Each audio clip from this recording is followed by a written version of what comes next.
Nesse vídeo você confere um resumo com os principais acontecimentos da série de áudio The Sounds of Nightmares. Ao longo dos 6 capítulos acompanharemos No-One, uma jovem menina que sofre com terríveis pesadelos recorrentes, e Otto, o terapeuta responsável por tentar compreender os pesadelos para assim tentar ajudá-la.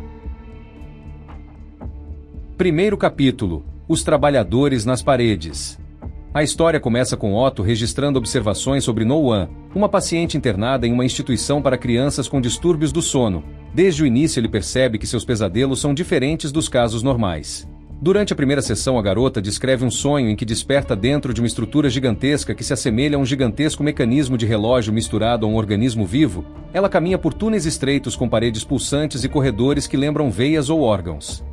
Enquanto explora o local, ela encontra pequenas criaturas conhecidas como trabalhadores. Essas criaturas possuem aparência infantil ainda que não pareçam humanas. Elas são como sombras animadas vivendo escondidas nas paredes e passam o tempo realizando repetitivas tarefas mecânicas.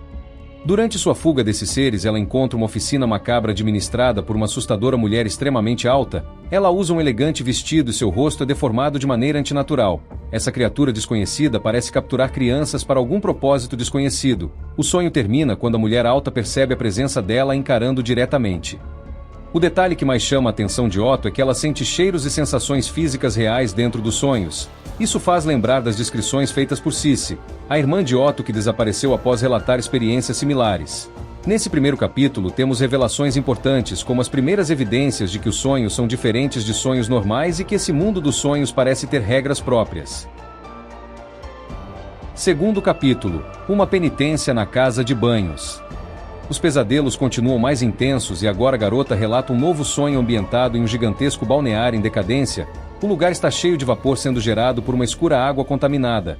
Nele também é avistado banheiras industriais e mecanismos enferrujados. Os habitantes desse local são figuras grotescas obcecadas por limpeza. Elas se esfregam constantemente tentando remover sujeiras aparentemente invisíveis. Mas quanto mais tentam se purificar, mais deformadas parecem ficar. Enquanto explora o balneário, ela percebe que o lugar transmite uma sensação constante de culpa e punição. É como se todos ali estivessem sendo castigados por algo, e quando eventualmente ela é descoberta pelos moradores, ela precisa fugir por inundadas câmaras subterrâneas. Ao acordar, ela sente que o sonho foi ainda mais real do que o anterior. Nesse segundo capítulo é revelado que os pesadelos começam a seguir uma lógica, pois todos os lugares parecem pertencer ao mesmo universo. Otto começa a suspeitar que existe uma grande possibilidade de conexão entre os sonhos. Terceiro capítulo: O Teatro da Mente.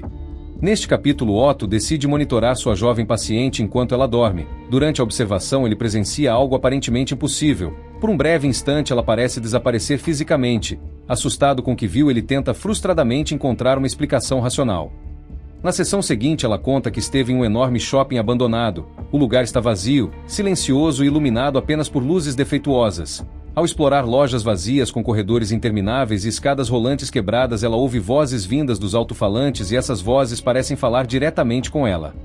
Ao chegar em uma loja de brinquedos, ela encontra sinais de que outras crianças passaram por ali. Algumas mensagens encontradas sugerem que elas também estavam tentando encontrar uma saída. Nesse momento, a voz misteriosa tenta convencê-la a permanecer naquele lugar. Após ouvir o relato, Otto finalmente considera a hipótese absurda de que talvez ela não esteja apenas sonhando e sim viajando para outro mundo. Algo curioso sobre esse capítulo é que após presenciar uma manifestação física do sonho surge a teoria de que um mundo paralelo realmente possa existir. Porém, Otto está se tornando visivelmente mais frio e manipulador. Ele não quer mais apenas curar No-One e sim usar o estado mental dela como um portal ou receptor para alcançar esse mundo desconhecido e assim buscar uma forma de trazer sua irmã desaparecida de volta. Quarto capítulo: Dois Iguais. Neste capítulo, a garota finalmente encontra alguém como ela. Durante um novo pesadelo, ela chega a um enorme parque de diversões abandonado. Entre atrações enferrujadas e brinquedos quebrados, ela encontra um garoto chamado Rusty. Diferente das criaturas anteriores, ele é claramente uma criança normal. Ele explica que conhece aquele mundo e passa a ajudar No-One a se orientar pelo local. Os dois exploram diversas áreas do parque enquanto tentam evitar criaturas perigosas. A dupla chega a um enorme relógio, onde ela pode notar que os números e a lógica do mecanismo parecem distorcidos, como se o próprio conceito de tempo estivesse quebrado. Ambos planejam uma fuga usando um balão de ar quente. No entanto, eles são caçados por um magro homem de terno roxo e seu boneco de ventríloco vivo.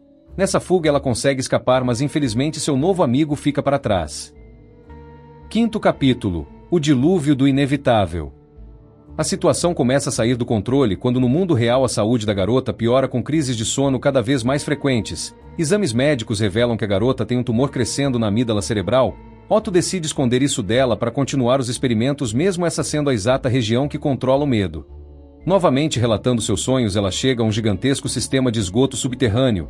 O local inundado e escuro está repleto de lixo acumulado. Diferente dos sonhos anteriores, ela encontra crianças agressivas que tentam impedir seu progresso. Felizmente, ela também encontra pequenas criaturas em formas de cogumelos que a ajudam quando ela precisa escapar de um assustador homem com cabeça de balão.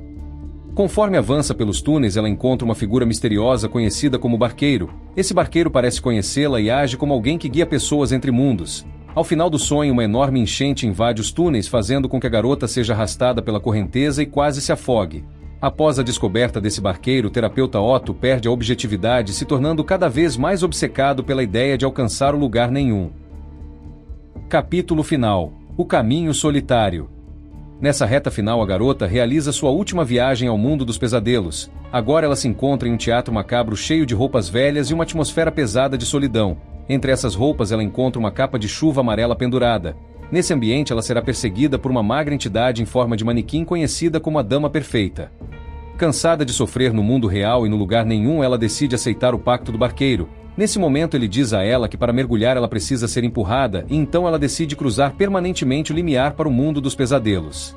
Através das telas de sua máquina, Otto vê a estática se transformar em uma silhueta de uma imensa massa de olhos que faz com que a garota desapareça da maca hospitalar de forma definitiva. Desesperado, Otto implora ao barqueiro que o leve para que ele possa reencontrar Cici.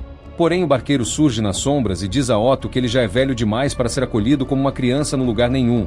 Mas deixa claro que se Otto quiser entrar, precisará cometer atos terríveis na realidade para assim cavalcar seu próprio caminho até lá. Ele deixa claro que esse paralelo mundo sombrio se alimenta do sofrimento infantil e que se Otto quiser abrir o portal novamente, ele terá que criar mais traumas no mundo real. Após alguns instantes de silêncio, a secretária de Otto bate na porta avisando que um garotinho chamado Ethan acabou de chegar para sua consulta. Nesse momento, Otto recupera sua postura profissional com uma voz fria e desprovida de qualquer empatia. Ele aceita atender o garoto em um final que deixa implícito que Otto aceitou o conselho do barqueiro. Ele vai usar Ethan e provavelmente muitas outras crianças, torturando-as psicologicamente para alimentar seus pesadelos e assim tentar abrir o portal novamente.